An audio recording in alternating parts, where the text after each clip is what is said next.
Today was the deadline for all transition and franchise tag moves. I'm going to be breaking down each of the major moves and giving you some analysis. We're going to start off with the Colts, who made a very unique move by signing Daniel Jones with the transition tag instead of the more widely used franchise tag.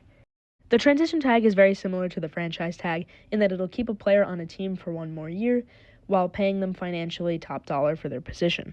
If Daniel Jones chooses to play on his transition tag, he will make a guaranteed $37.8 million next year. Jones and the Colts still have until July 15th to make a longer-term deal. The main difference between the transition tag and the franchise tag is that there's no draft compensation involved with the transition tag. What this means is if another player makes a bid for Daniel Jones, they don't have to give up any draft capital to retain him if the Colts don't match the offer. Essentially, by using the transition instead of the franchise tag, the Colts are banking on Daniel Jones not having a really robust free agent market.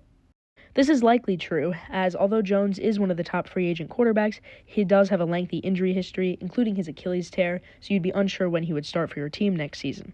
However, by tagging Jones, they essentially did choose him over wide receiver Alec Pierce, who's also now set to become a free agent.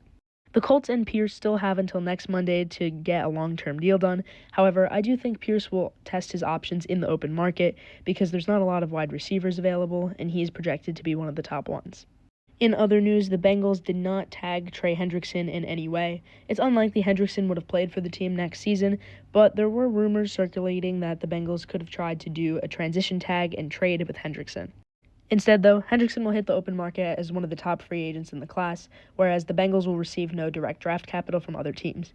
It's possible they could still receive some compensatory picks, though. Going back to quarterbacks, former first overall pick Kyler Murray is expected to be released by the Cardinals. Murray did have moments, but in his 7-year career, he didn't have a single playoff win, and injuries and inconsistencies ultimately hindered his play.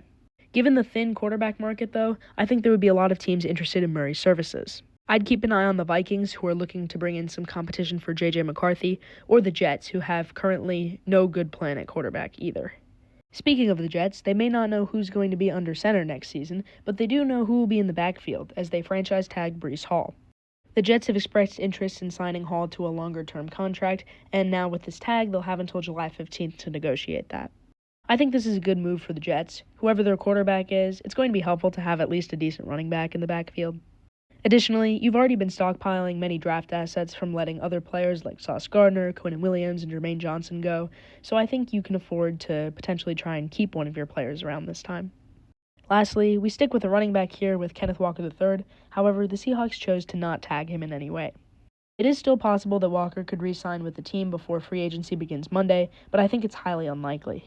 The Seahawks know that before next season, they will likely have to sign massive extensions to wide receiver Jackson Smith-Njigba and cornerback Devin Witherspoon. The Seahawks are currently $54 million under the cap.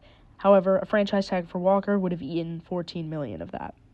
I do think there's interest from Seattle in keeping Walker, especially with Zach Charbonnet tearing his ACL so late into the playoffs. However, I think that they'll look to try and keep him at a lower price, and if not, they'll let him walk in free agency.